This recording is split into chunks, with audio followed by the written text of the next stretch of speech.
G'day and welcome to Brews to Brews. I should say good morning and welcome, because it's bloody not even 9 o'clock and I'm already setting up ready for a batch. The reason I'm setting up so early is because I've got a crazy day ahead of me. I'm trying to make 2 batches today. Let's not be too greedy. We'll go 2 batches today.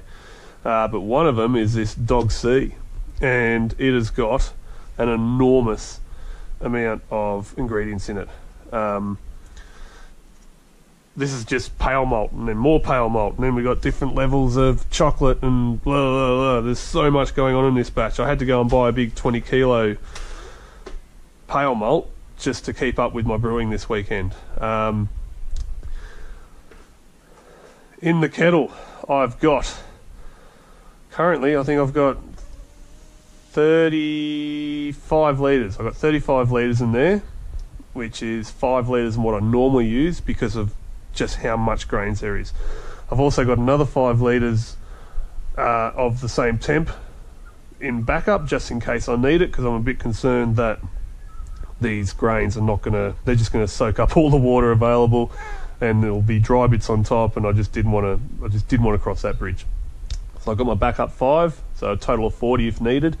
That 40 is way above my required 25 for the fermenter, so there might be a lot of boiling going on today. I might just have to leave it and let it boil for 2 hours or something like that after I do the hops. So see how that goes. So we've currently got him sitting at about 70 degrees because all these grains are quite cold. They've been sitting downstairs overnight. So time to get into it. I think the total grain bill we've got is Jesus, I think it was about 12 kilos when I looked it all up. 11, 12 kilos, something like that. It's supposed to be a 15% beer, but where I've done my mods on my grain bill to get it up to a 25 litre batch instead of a 20, I didn't modify the extra pail.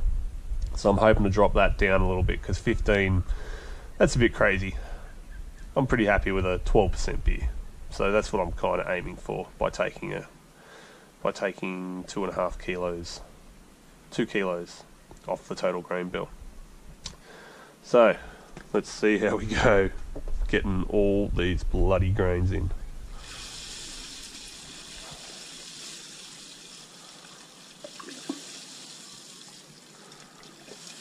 And we've got all the colours of the rainbow coming out of the jug.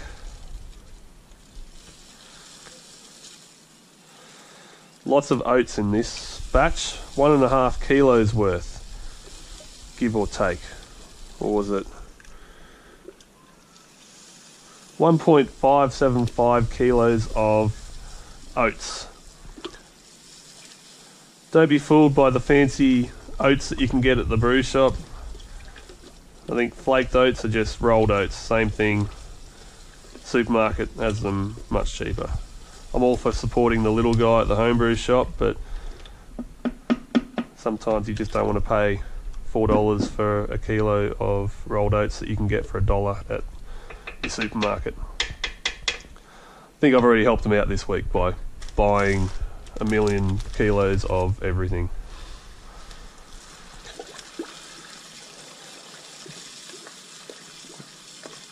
So the recipe calls for 7.5 kilos of pale malt and 0.62 kilos of wheat malt, 1.72 of flaked oats / rolled oats,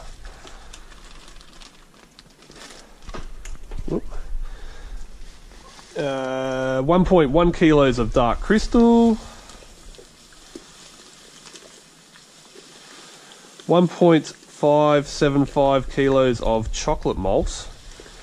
Now the recipe actually calls for carafa, but my local suggested to me or recommended that I just use chocolate malt. Apparently it's pretty much the same. Whatever, I'm not overly fussed. If they think it's good, I have a bit of faith in them. They haven't led me wrong. They haven't led me wrong yet.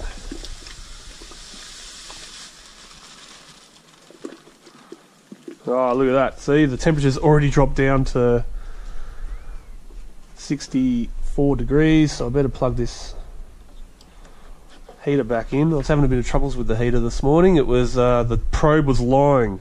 It was lying to the heater and had all sorts of dramas trying to fix the probe and make it not lie.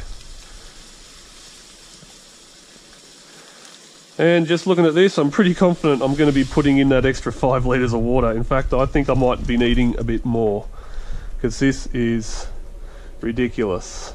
The amount of grains, and these oats are going to... I haven't even got to the big part of the grains yet.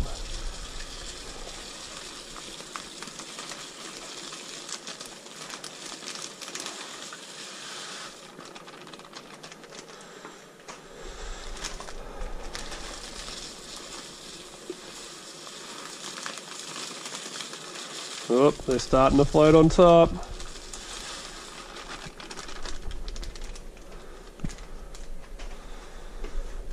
Jeez.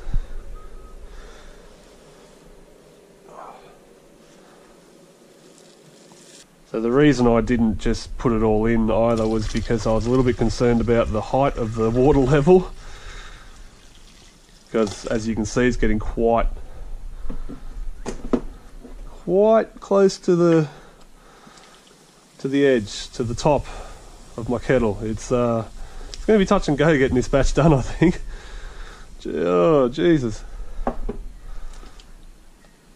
This is ridiculous.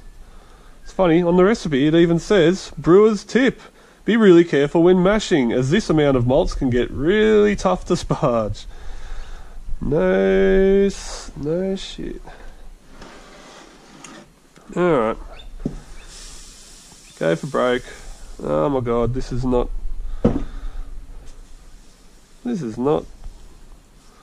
what I was hoping for.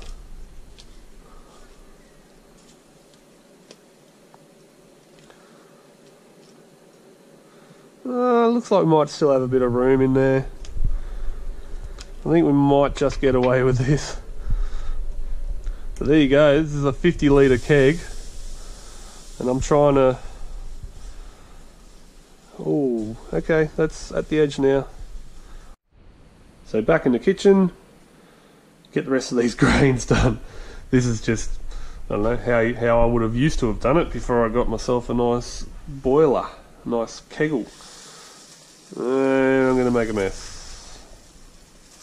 Just a little bit of a mess. So again, temperature's sitting at about 68 degrees. Grain going everywhere. But it's okay.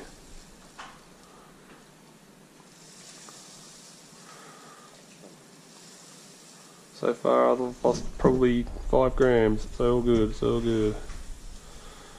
Oh man, this one might fill right up too. So yeah, water was 68 to account for the cold grains that are going to go in. Gotta go in. Try and stir these guys through before I put the rest in. Otherwise you'll end up with dry pockets that never see the moisture, and basically you're missing out on sugars, which means you're missing out on percentage. Ah, that was a good one. I think I got him. I just guessed with how much water to put in this. I just kind of filled the pot up halfway and hoped that that would do the job. And it looks like it has.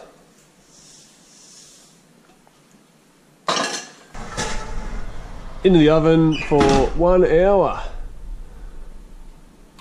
Yeah, cool. The dots don't even go down to 70, but oh, actually it's got to be 65, so I'm just going to have to guess. A bit of guessing. It's alright. It's only a few kilos. It's only a quarter of the mash, the ridiculous mash.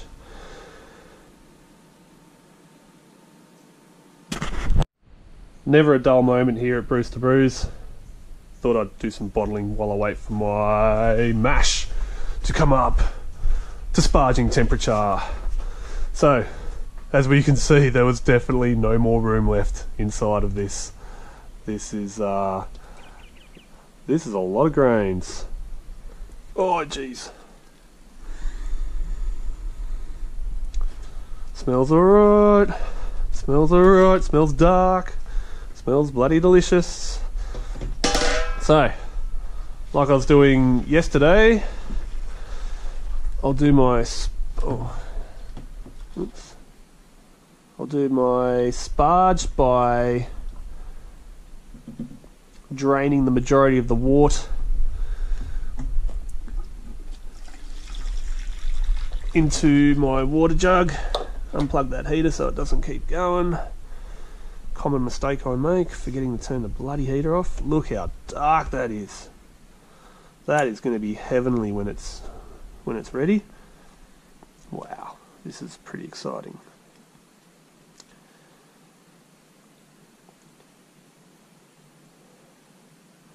There's a lot of non-fermentables in this, so you'll find the oats are in there for just to put extra sugars into the beer, which are typically your non-fermentable sugars will be what gives you your body. Oh no, no! I don't want to lose. I don't want to waste any drips of this. Wow, look at that. That is dark as. So the dog C, which I'm making, the Brewdog Dog C. I love the bit where it says. It doesn't say it on here, but you look at their website. Oh, better yet. Here's one I prepared earlier. It says something about. What? I read it. It must have. No, maybe it was on the website. Oh, there's a lot of stuff here.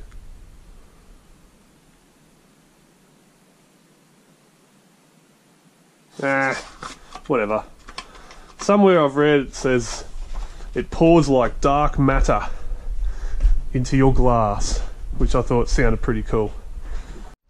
Several hours have now passed, and that enormous amount of grain and water that I had to go through, that bucket was already mostly full from last night's batch that I did, but look at this sucker. It is bloody enormous. It has been draining for hours. Oh, it weighs a bloody ton. And look at all that extra beer I've still got in there.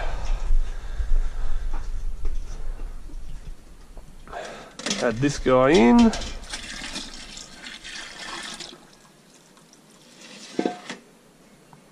It's almost at the boil. So the hops.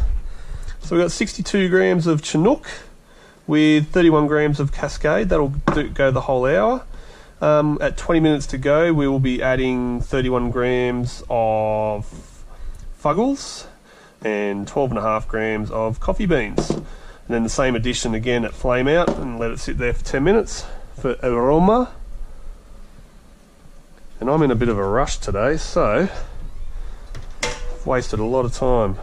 So I'm just going to chuck these hops in when it's not quite boiling, but she be lights.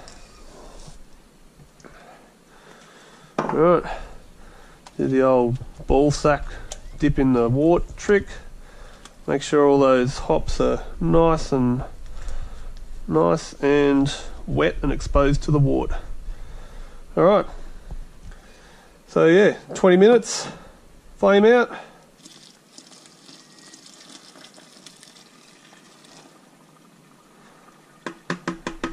Alright, you guys don't need to see all this and hear all the cursing that goes with it. So I'll keep sparging. I'll probably do another 2 or 3 jugs just to try and, you can hear all that liquid draining out of it, to try and pass all any leftover sugars left in the mash. But this is going to be a pain in the ass. I'll bring down the pot that's in the oven upstairs and add that mash to this. Sparge it all, remove it all, get it up to the boil, and start adding some hops. And put in the flameout addition, which is this guy, and at the same time we're putting in 500 grams of honey, which was also on recipe. Recipe calls for 620, but you know what? I'm just going to go with 500. I couldn't be bothered buying 2 things, and I don't eat a lot of honey, so whatevs. It's been about 24 hours in the no-chill, down to about 21 degrees. So without further ado, we'll get this guy going. I've already sanitized this jug of water, or sanitized the jug and then added just cold water, or just tap water I should say, because this is only about 20 litres this batch. Look at that, black gold. So we've got up to the 22 litre mark. Stir in some cold. We'll need about 3 litres. Let's not go too crazy. Oh, I might have gone too crazy. Oh, it's looking pretty good. 25. Perfect. Also, I have sterilised the hydrometer. So discard that first bit to allow for any water that might have been in the tap that will give it a false reading. And now, whoa, this is going to be very high. Very, very good. Give them a spin. The reason we spin is so that it doesn't get stuck to the wall down the side. It can give you again an inaccurate reading. What are we at? 1080. That's nowhere near high enough. This is weird. The recipe reckons it's going to finish up at 1003. That makes no sense to me because it's thick as. I think the recipe might be wrong. But I didn't say that too loud.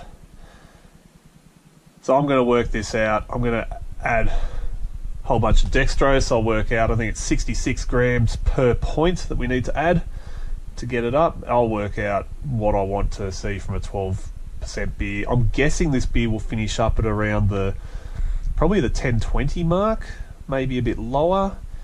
I'm probably going to aim for 1010. I'll aim for 1010 because I've done some thick beers before and they've gotten down to. But once that's done, we'll give it another stir. Going to use USO 5 again. This guy, sprinkle him in while it's got the whirlpool going. And that'll all work beautifully. And 24 hours ago, this is my, what was it? Slot machine.